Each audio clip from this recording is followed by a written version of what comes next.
Hi నమస్తే welcome to Mara media. నేను మీ కేవీఆర్. ఆంధ్రప్రదేశ్ కూటమి ప్రభుత్వం మద్యం కేసును ఎట్లా ఫ్రేమ్ చేసిందో, ఎట్లా ఫ్యాబ్రికేట్ చేసి నిందితులను అదుపులోకి తీసుకున్నదో గత కొంతకాలంగా సుప్రీంకోర్టు, ఇటు హైకోర్టు ఎట్లా అక్షింతలేస్తా ఉందో చూస్తూనే ఉన్నాం కదా.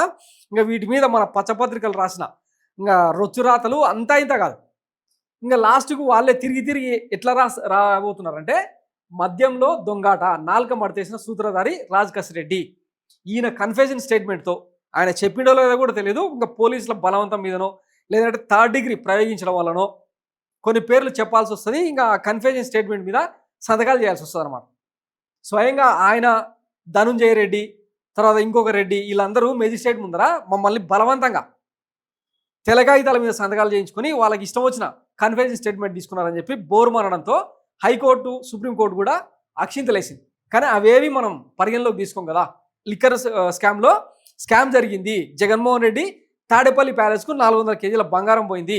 ప్రతి నెల 50 నుంచి 60 కోట్లు ఆయన జేబులో వేసుకున్నాడు. వీళ్ళందరూ ముడుపులు మూడగట్టి జగన్మోహన్ రెడ్డి ఇంటికి తరలించిన ఇదే అనమాట.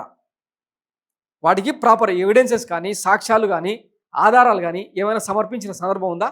అసలు మద్యం కేసులో ఎక్కడ స్కామ్ జరిగింది అని జగన్మోహన్ రెడ్డి ఓపెన్గా ఒక ప్రెస్ స్టేట్మెంట్ ఇస్తే దాని మీద ఒక్కడంటే ఒక్కడు మాట్లాడు.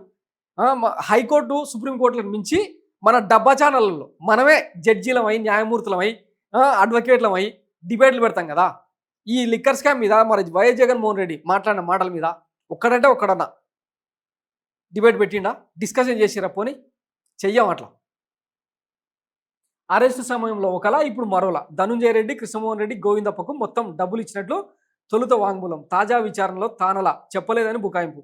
నిందితుడు చాణక్య వాంగ్మూలం ఆధారంగా ప్రశ్నలు. 4 నిందితులను ఒకేసారి విచారించిన సిట్టు. తొలి రోజు 100 ప్రశ్నలు సంధించిన అధికారులు. ఇంకా ఇప్పుడు ఈ మధ్యకాలంలో ఒకటి బాగా ట్రెండ్ అయింది కదా. ఎవరేం అడిగినా పోలీసులు ఎంత టార్చర్ పెట్టినా తెలియదు, గుర్తులేదు, మర్చిపోయా అంతే చెప్తారు. అంతకు మించి ఏముంటుంది? 1,00,000 కోట్ల అవినీతి అన్న, తీరా చూస్తే 3,250 కోట్లు అని వీళ్ళే కదా రాసింది. ఏదైనా సరే పెద్దగా ఫిగర్ చెప్పడం అది బిస్కెట్ అవ్వడం. ఇంతకు మించి వీళ్ళు ఆరోపిస్తున్న స్కీమ్లలో జగన్మోహన్ రెడ్డి ఇరికించే క్రమంలో ఇంతకు మించిన రాతలు ఇంకేముంటాయి? సో వీళ్ళే రివర్స్ ట్విస్ట్లు ఇస్తా ఉన్నారు అనమాట.